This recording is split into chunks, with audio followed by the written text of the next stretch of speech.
Olá, tudo bem? Seja muito bem-vindo ou muito bem-vinda a mais um vídeo do canal da Fiscal Training. Eu me chamo Dácio e hoje eu vou falar um pouquinho sobre as vedações ao microempreendedor individual. Mas antes, peço que se inscreva no canal e ative o sininho das notificações. Pessoal, a gente sabe que hoje no Brasil existem muitos microempreendedores individuais. E em muitas situações, o MEI é a forma mais fácil de formalizar o negócio, seja ele na venda de produtos ou na prestação de serviços. Em questão de minutos, você já tem o seu CNPJ pronto e o custo mensal tributário é extremamente reduzido se comparado com as demais formas aí de formalização. O que acontece é que muitos empresários, muitos profissionais desconhecem algumas vedações ao microempreendedor individual. E hoje eu quero falar um pouquinho sobre elas aqui com vocês, né? Então vamos lá. A gente já vai começar a falar aqui das vedações pelas ocupações. Isso daqui é um dos pontos que nós mais batemos para falar realmente, porque existem muitas ocupações que não são permitidas ao MEI. E o que muita gente acaba confundindo é o seguinte: existe um anexo, o anexo 11, dentro da resolução CGSN 140 de 2018, que prevê uma tabela exaustiva, rol exaustivo de ocupações e seus respectivos quinais relacionados aí às atividades permitidas ao MEI. O que muita gente acha, pessoal, é que se o quinai está lá dentro, é porque a atividade é permitida. E, na verdade, não é isso, tá? Você tem que identificar se a ocupação que está no anexo 11 é exatamente aquilo que você exerce dentro da sua função, tudo bem? E não necessariamente o quinai, porque o quinai, ele pode abranger várias atividades diferentes, né? E aí a gente tem que entender se o que você faz é a ocupação que está enquadrada dentro da tabela com aquele quinai, né? Então, não significa que pelo fato do quinai estar lá é atividade permitida, mas sim a ocupação que está prevista no anexo 11, tudo bem? Então eu vou lá na resolução CGSN agora para vocês, demonstrar onde que você encontra essa tabela de atividades permitidas ao MEI. Tudo bem? Então aqui, resolução CGSN 140 de 2018, lá no final da resolução, pessoal, eu tenho os anexos, e é o anexo 11 que trata do quê? Das ocupações permitidas ao MEI. Então eu clico aqui nesse anexo 11, vamos gerar essa telinha aqui em PDF, né? E aqui eu vou ter todas as ocupações permitidas, com seus respectivos quinais em vista. Eu tenho bastante ocupação, aqui são 34 páginas de ocupações, né? E aí, para exemplificar para vocês, aqui eu tenho a ocupação, certo? Abatedor de aves com comercialização do produto independente. Eu tenho o quinai dessa ocupação e aqui a descrição do quinai, certo?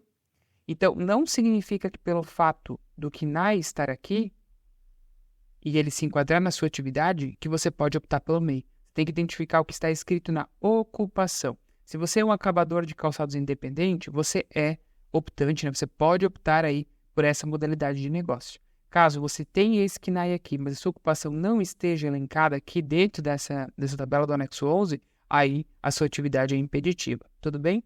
Aqui na lateral nós temos o ISS e o ICMS. O ISS, então, é o Imposto sobre Serviço, e o ICMS é o Imposto sobre Circulação de Mercadorias e Serviços, de transporte, enfim, comunicação. Então, aqui ele vai me dizer se essa ocupação aqui ela é sujeita ao ISS ou ICMS, ou, em alguns casos, em ambos ali. Por exemplo, eu tenho esse agente do correio franqueado e permissionário independente, que é uma atividade aí, tanto do ISS quanto do ICMS. E para que eu vou utilizar isso aqui, Dácio? Para que eu vou utilizar? Eu vou utilizar para fins de pagamento do DAS mensal, né?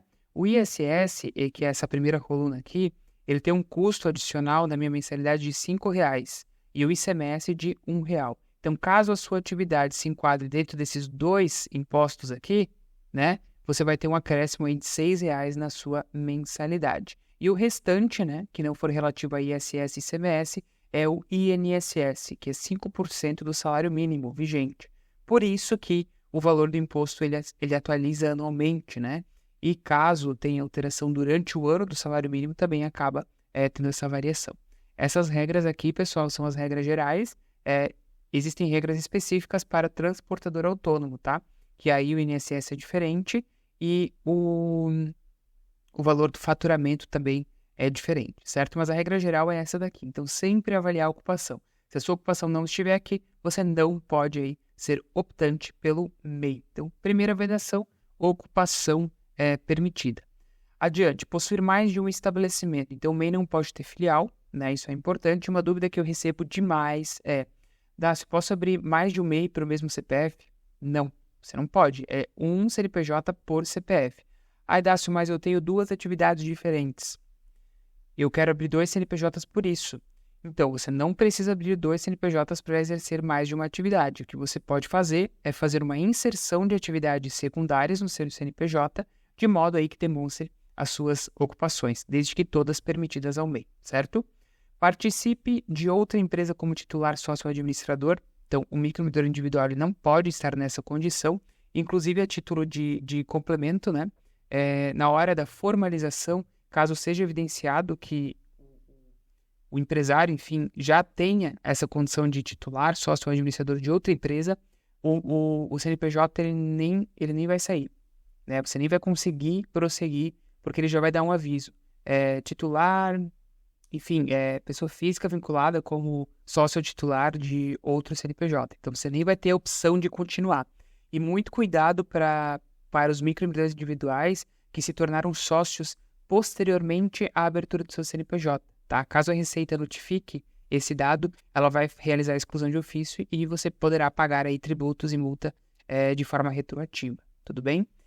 Mais 3 vedações aqui: constituir-se sob a forma de startup, contratar mais de um empregado e realizar cessão ou locação de mão de obra. Então, mais 3 vedações. Importante, existe um projeto de lei já circulando há um tempo para aumentar o faturamento, que até o presente momento é de R$ 81 mil por ano, ou 6.750 mensais, e também para estender aqui essa contratação para mais um empregado, né? Então, com esse projeto de lei, nós teremos a contratação de 2 empregados e o faturamento também majorado, que está em discussão aí em torno de R$ 144 mil mais ou menos, né? E importante aqui, em relação ao empregado, somente um salário mínimo ou, né, salário mínimo vigente ou salário mínimo da categoria, né, da função exercida ali pelo colaborador. Tá bom? Pessoal, essas eram os temas, né, que eu queria trazer para vocês hoje. As vedações aí do microempreendedor individual, que é importante a gente saber também. Espero que você tenha curtido, que tenha te ajudado. Aproveita para deixar o like aqui, comentar, se inscrever no canal e também nos seguir lá no Instagram em @fiscaltraining. Muito obrigado e eu te vejo no próximo vídeo.